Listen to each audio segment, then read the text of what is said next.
Have you ever considered ordering something from a global sourcing site like Alibaba? Have you wanted to but felt nervous or overwhelmed? Well, today we're breaking down the steps to get started. Come listen. Welcome to the Launch Your Box podcast with weekly tips, tricks, and strategies to start, launch, and grow your subscription box. Now, here's your host, Sarah Williams.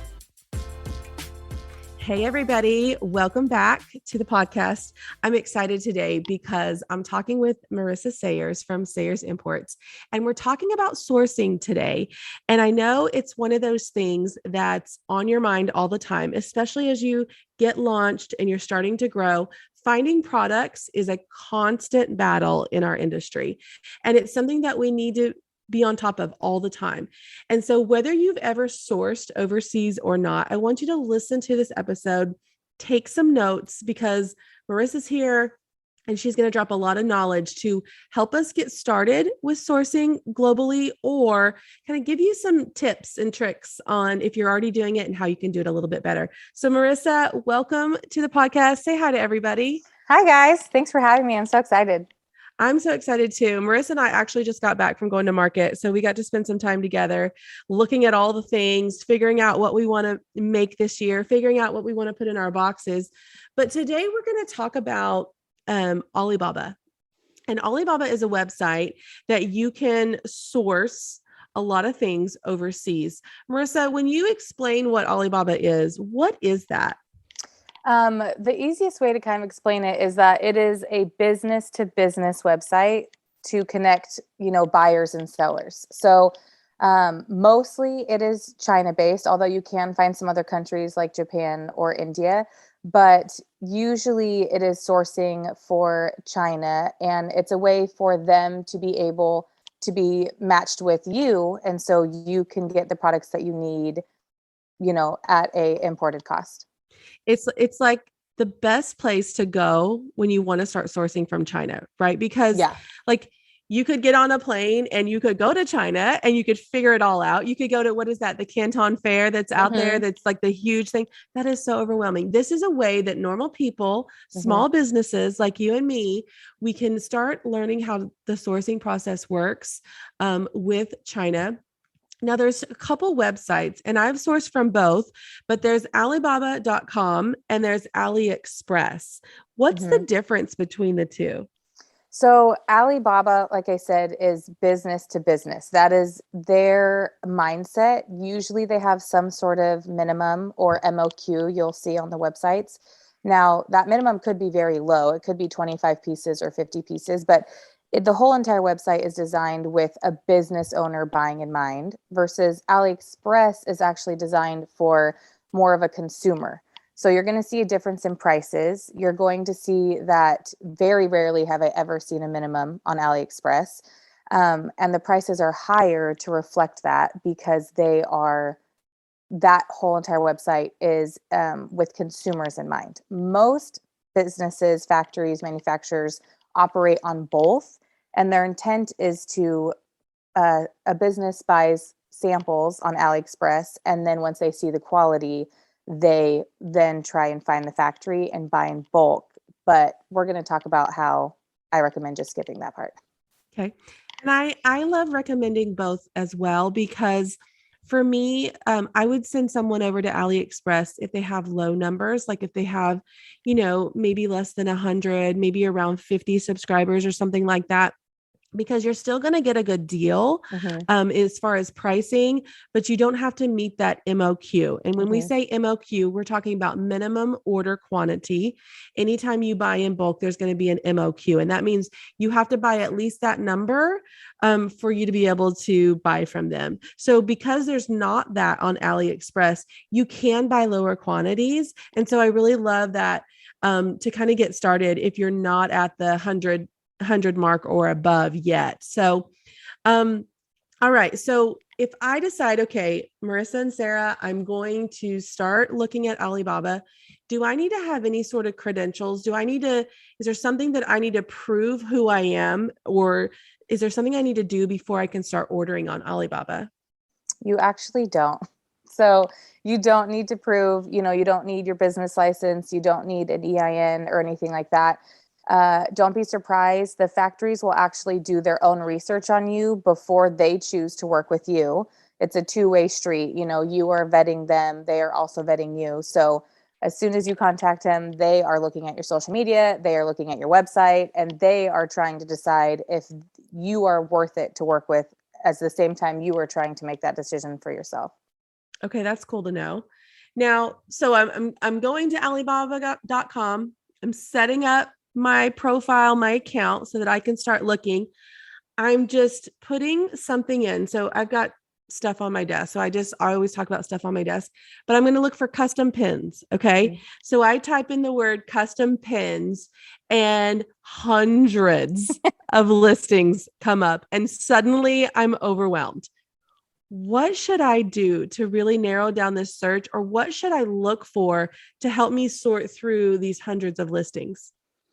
Okay, so there's a few things that you can do, especially as newbies. I recommend doing this. The first is after you click search, there's a little button on the top right that says refine, and you can click on that. And one of the two options will be trade insurance, or if they're verified, you can select trade insurance. And right off the bat, what that means is anyone you purchase from, your purchase is going to be insured. So that company offers that service. It's obviously a paid service. It will be reflected in your price, but there are a lot of factories that don't offer that. And so right off the bat, you will be eliminating any company or factory who does not offer the service of insuring their products overseas. So that's the first thing. So what exactly does that mean? So if something happens to my shipment, say it goes missing in the ocean somewhere, does that mean it's covered for me? Yes. What happens if I get the product and it's not at all like the way they described it, or the pictures or the sample that they sent me? Is that covered? Yes. Okay. Yeah. So that helps us sleep at night, because a lot of times we're sending thousands of dollars overseas, someone we don't know, we've never met, maybe we've never bought from them before. And that can be stressful. That can be really unnerving for people. So having that trade assurance is like your little piece of your comfort zone that if something goes left with this transaction, that you have coverage. And I love that. Okay, what's the other thing we're looking for? So the next thing is verified. It's going to be in blue writing. It's going to be bolder as you're scrolling through the listings. You could also click that checkbox if you want when you go to refine, if you only want to buy from people that are verified. This is basically an extra step that a factory or manufacturer has done through Alibaba to kind of show that, they're in it to win it. They're in it for the long run. It's also something that they pay for to basically say, hey, I'm verified on here. I'm legit. Now, I will say, just because a factory or manufacturer is not verified does not mean that they're legit or not. But especially for newbies starting out, that's another thing that you can look for, for peace of mind. It's kind of like that blue check mark, like on Instagram or Facebook, of like a celebrity or someone that has a lot of followers. Like, we know this is you. We have verified that. So that's another bit of peace of mind for that. I like that. Okay. So I've refined my search. I'm now looking for verified people. I'm now looking for trade assurance people. So now my hundreds of listings maybe 100. What do I look for next? So next, I want you to click on listings that you're interested in. And I want you to scroll down until you get to the section where the company information is. It will have their company name. It will have how many employees, how many square feet they have, how many transactions. And the higher that those numbers are is a reflection of the stability and the size of that company. So when I click on a listing and I see that they have done $4,000 in transactions, I'm going to back out of that, because I'm looking for a factory or manufacturer that has done multiple transactions and, is proving that on Alibaba. If they have 50 square feet of space, then that tells me that they are not a true factory manufacturer. They are a middleman who is reselling product. Red flag. Red flag. If I see that they have one employee, again, that's a middleman. That's not an actual factory or manufacturer. So the higher that those numbers are, the more comfortable I feel with the next step, of reaching out, and that legitimate, a larger company that I want to work with. So when you say middleman, you're talking about someone that is just a representative that will go to a factory and find that particular item in the listing, but they don't actually manufacture it and they actually have no control over it, right? Correct. They are selling the product at a markup for another factory manufacturer. And Alibaba is filled with, thousands and thousands of them. So that's one thing that you want to if you want to get the lowest price possible and the most customization and the most negotiating power, you're going to want to skip over those middlemen and find a true factory or manufacturer. Okay, great. I love that. So now I've got all that filtered out. Maybe I found, and I like to find 2 or 3 that I want to contact, right? I really want to get some samples from 2 or 3 people before I narrow down who I'm actually going to buy for. So maybe I narrow my 100 listings down to like 5 and I start contacting those 5. I don't want to directly buy from a click link, right? No. I want to contact them. Tell me what you do when you contact them. Yeah, you absolutely want to contact. So I narrow down my listing, just like you said. So, sometimes I narrow it down. Sometimes it's like 12 factories, which I know some people might be like, oh my gosh. But what I do is I write one message and then I just copy and paste that one message to all of the different people that I'm interested in. And then part of the way I decide if I want to actually go through with getting a sample is how they respond to me. So I'm looking for things like, how long did it take? Did they answer all of my questions? Are they how is the language barrier? Because that's a real thing. The deeper that you get into true factory or true manufacturer, the language barrier increases. The easier it is to communicate. Usually that's a sign of a middleman. And so that is also something I take into consideration. How difficult were they? Meaning, were they pleasant to talk to? This person that you are messaging is going to be your salesperson for the lifetime of you working with that particular company. Mm-hmm. They don't change around salespeople. So if I feel like someone's not interested in working with me, or they're coming off harsh, or they're not being very pleasant, I don't want to work with them, because like I said, that is your contact for the factory. And so those are things that I'm looking for with that first message that I'm sending them, which is the message I send them to decide if I want to get samples from their factory. It's kind of like a job interview. Mm-hmm. Like you're, when I think about when I hire people, right? Like I interact with them, and if their responses or their resume or whatever that is, like that's immediate no. Like the way they responded to exactly. it, like you said, not answering all your questions, that means in the future they may not answer all your questions if they don't do it right up front. And just being able to have a conversation, them being open to working with you. I think that's really, really important. So now you've messaged 10 or 12 people, and I would almost bet that half of the people don't message you back, right? Absolutely correct. Yeah. And so you're narrowed down to like 5 or 6. And so what happens next in this process for you? So once I've narrowed it down, then I will ask more questions. So those 5 or 6 that have responded, because Sarah's absolutely right, half of them are not even going to respond. And then I will start asking more particular questions to just vet them further. So some examples are, I will ask for pictures of that product in different lights, because if they're middleman, or if they're a company that doesn't even have the product with them, they're not going to be able to do that. They're not going to be able to take a picture in daylight. They're not going to be able to take a picture in fluorescent light. I want to make sure that what they have put a picture of on their listing accurately represents what I'm going to be receiving. And that's another way that I can sort out red flags. If the picture on their listing is showing purple, and when I ask for pictures of it, it's showing pink, then that tells me, okay, they're either editing their photos or they're putting filters on. And that's not saying I'm not going to work with them, but that is something that I'm, writing down and making sure, okay, I always ask for daylight pictures from this company, because they like to put a filter on their photos. It's not a negative. It's just a fact. they like to make it look good, and we're all Mhm. for good imagery, but sometimes these are stock photos that are seen over and over and over again, and lots of different factories use the same stock photo there. Yep. I like to ask for in real life photos. Like that's the thing. Mhm. Like I want a photo in real life. I want a video in real life.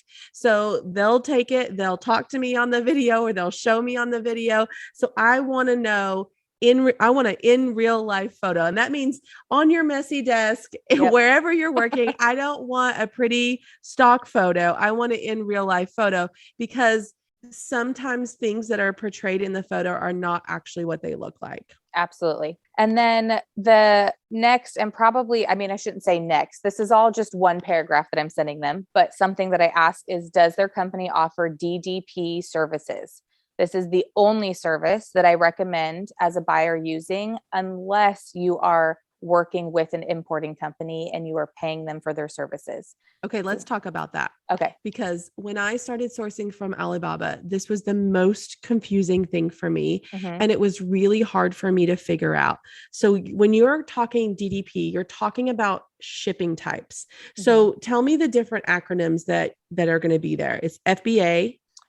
There's FBA. There's so many. Okay. The only one you want is DDP. DDP. Like, period. DDP. There's FBA. There's a DD E, I believe. There's something with an EX. X too. There's Yes. EX. There's an EXW. There's, I think, 10 different options, but for shipping.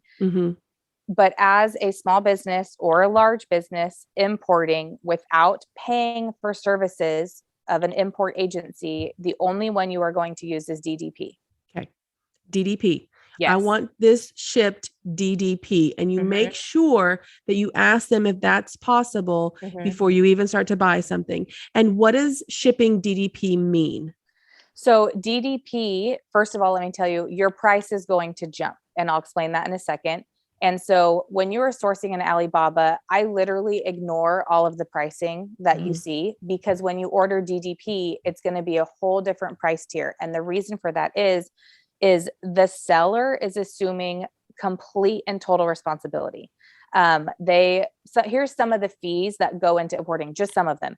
Import duty, import duty, taxes, custom clearance, insurance, freight charges, terminal handling, export duties, loading charges, and there's another 5 or 6 on there.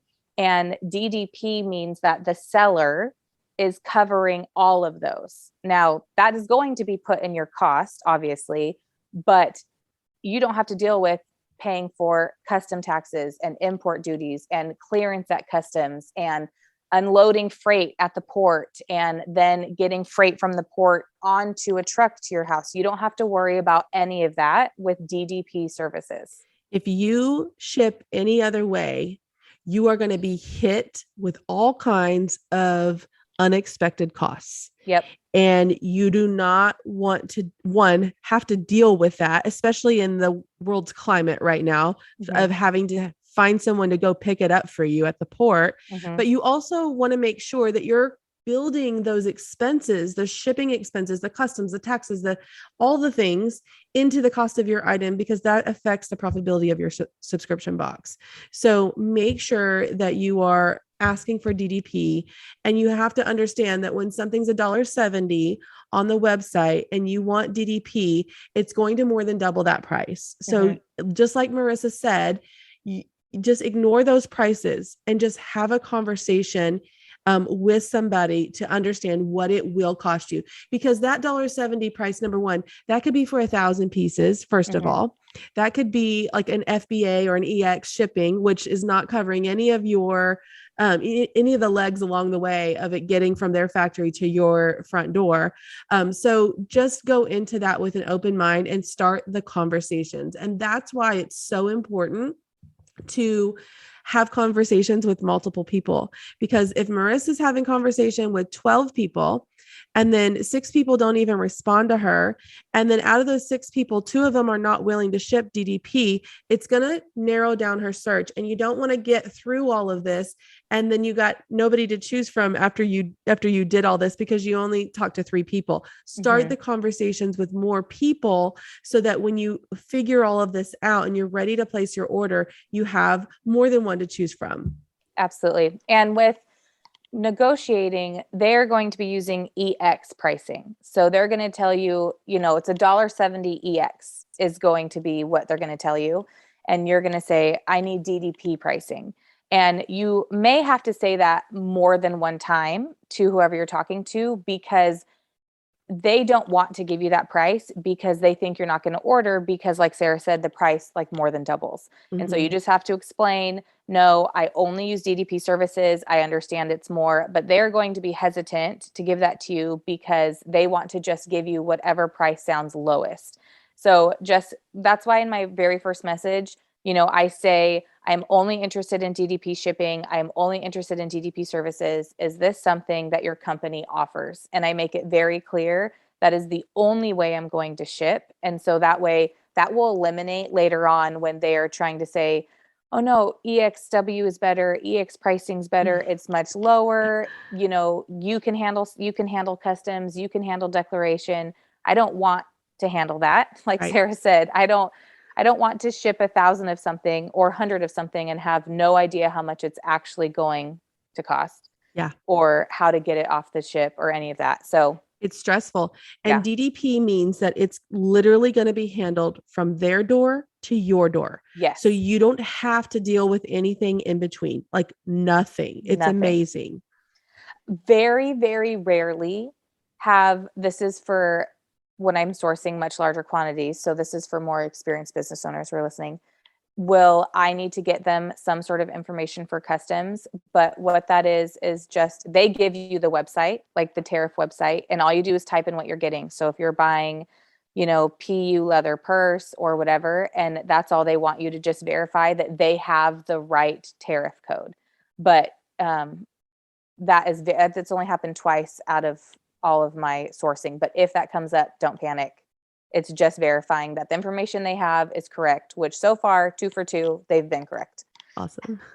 Okay. So now I've gone through the process, and you're listening, probably thinking, okay, this is going to take some time. Like I'm going to have to do this. So I can't panic buy from Alibaba. Like, no. Raise your hand if you're listening out there and you've had to panic buy stuff.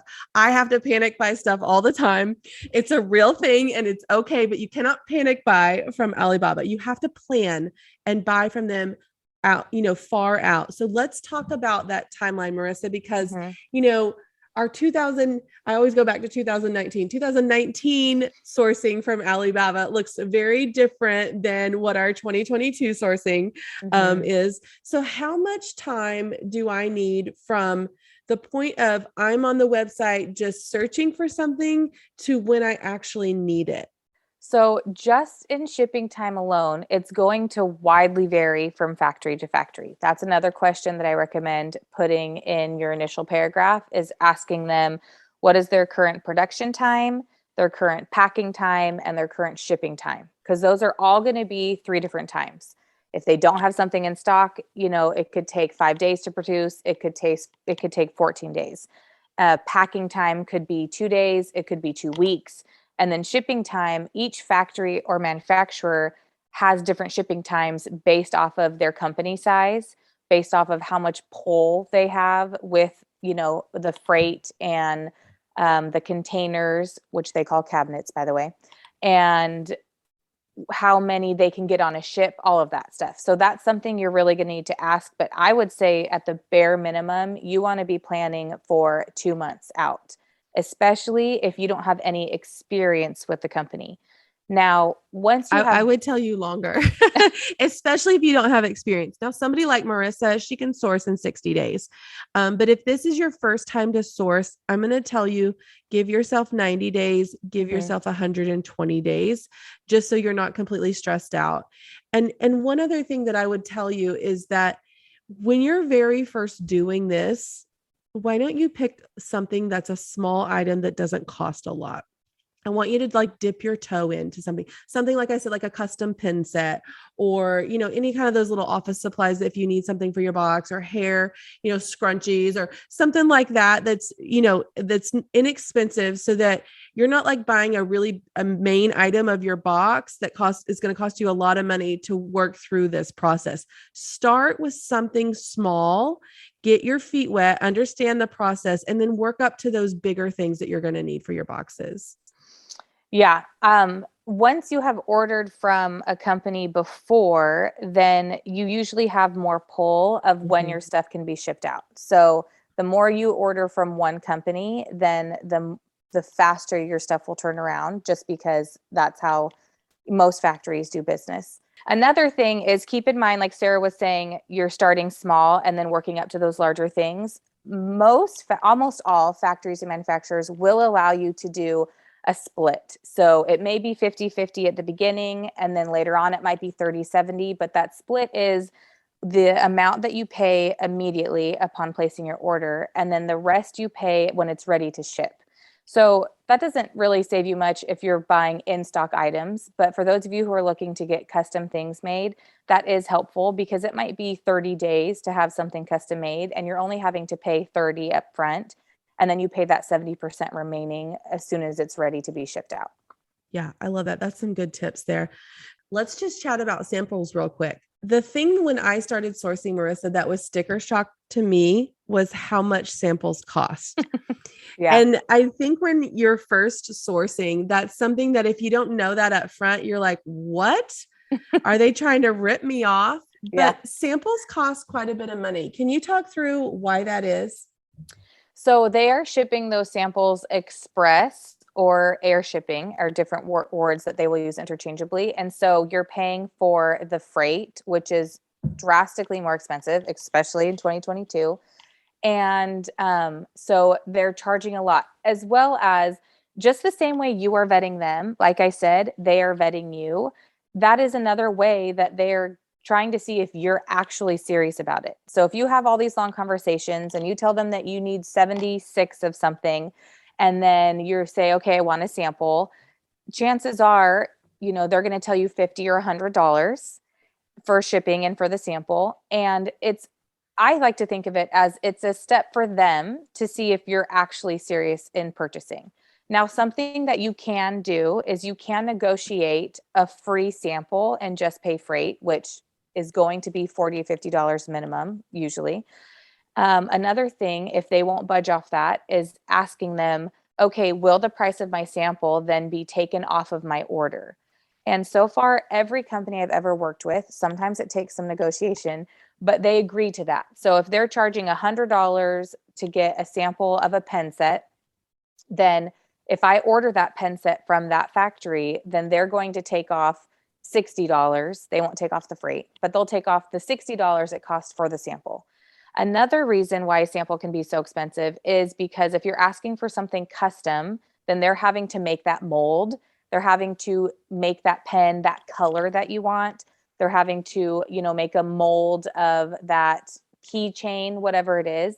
And so you are paying for the setup fee of your order, basically. And then that's why they're willing to remove it, because they've already made that mold for that keychain. You now have accepted you want 75 of them. So they are much more willing to then eat that cost of that mold, because you're going to purchase the products that you said you were interested in. Okay, that's all good stuff, Marissa. So don't be afraid of the sample cost, and know that it's not them trying to scam you. It's legit shipping. It's legit. If they have to stop and make something for you, that stops their production on someone else's order. So it's a legit cost. And if you want to get a sample, which I highly recommend for everyone, especially if this is the first time you've worked with this particular factory, is to get a sample. You're going to have to build that time again into your timeline for them to make and ship you a sample, for you to receive it, review it, and then place your order. So make sure you're building enough time. I guess that's my biggest advice for you, is that build enough time in so you're not stressed out about this process. And once you can kind of get ahead 90 days or 120 days, it's going to get easier to keep staying ahead and not get behind, and not panic buy or have to Yes. panic buy like we've had to do. Probably a lot of you listening have had to panic buy over the last year, but that's really a good piece of advice for you, is just to get out as far as you can to make the process easier and smoother. And then one thing that, I really love about Marissa. So Marissa handles all of my sourcing from Alibaba, but she stays on top of it. And that was one thing that I was never good at. And that's why I hired Marissa to help me, was that there's a lot of communication that has to be done. There's a lot of follow-up that has to be done.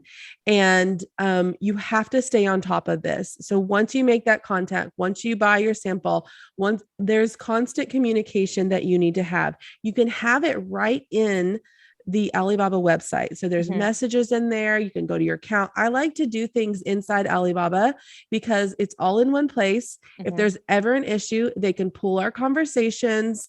My payment is gone through them, all of that stuff. I like it all in the website. So if there's ever an issue, there's records and documentation of that. Now, as you get more comfortable, and Marissa probably talks to them outside of Alibaba because she's professional, but there's a lot of communication. So you can't just place your order and hope it shows up on time. You have to follow it. You have to ask questions. You have to make sure that you're following up with them. And they have to understand that you're on a tight deadline. Like, it's not just when it shows up, we're going to sell it. It has to show up on this timeline because it's for your boxes. And so that's an important piece right there. And I've talked a little bit about Marissa. She does this for me, but she also does this for other businesses. And if you want to contact Marissa, if you want to hire someone to help you source a particular item or ongoing items regularly, you can find her at sayersimports.com. And Marissa, will you tell them a little bit about that? Yeah. So when you get there, you're going to see like a questionnaire. And so just fill it out. It will have, your name, what type of items you're looking for. And then most importantly is who referred you. So please make sure you put Sarah's podcast or some sort of, why we'll recognize that this is where you came from, because Sarah's people do get priority. I'm just gonna say that. I love that. I love that we get VIP treatment. So if you're a Launch Your Box or a Scale Your Box member, or if you're not a member and you're just listening to the podcast, put that on there. So Marissa knows that you came from my audience, because she'll understand your business needs, and she'll be able to make you a priority in her business too. Yeah. Marissa, thank you so much for just dropping all of this sourcing knowledge bombs. I think it's important, and it will hopefully give people like the next step. Like, okay, I'm ready to take this step and dip my toe in this. And you can totally do this yourself. You can do it. Just follow the outline that Marissa gave you here. And I recommend definitely start with something small. Once you have a good experience with it, you're going to feel more confident. You're going to feel more brave to then take the next step. And once you can really get your sourcing, legs down, you're going to be able to source all the things that you need. I know that for me, sourcing has been a lot easier as the more that I do it. So in the beginning, it was a challenge, it's new and you get nervous. But the more you do it, the more comfortable you get, the smarter you get, the more knowledge you have. And then that reflects in your conversations with these factories as well. So don't be scared. Just do it. Marissa, what advice would you give them if they want to get started? Just get started. Like Sarah said, the more you do it, the more experience you'll have. Don't also have some pride, I guess. Like, you are a business owner. I recommend really showing up confident, and don't try and beat around the bush of what your needs are. Tell them what you need, the exact sizes, what you're looking for, and let them know that you're a business owner and you're looking to make some connections and build relationships of companies that you can use on a regular basis. And kind of let them know like what a package you are to work with, and that you are going to bring value to their company. It's a two-way street. It's not them just doing a service for you. You are doing a service for them by growing their business as well. So I think that's something that people think of sourcing as, something that's very overwhelming or scary, or that the seller is the one doing all the favors for them because they're getting it at a lower price. And I just want to remind you guys to have that confidence and own that you our business and you're growing and you're going to be exploding soon, and you need these relationships because, the sky's the limit. And it's that point when you recognize your buying power. You Mhm. need products every month. You need Mhm. X number of products every single month.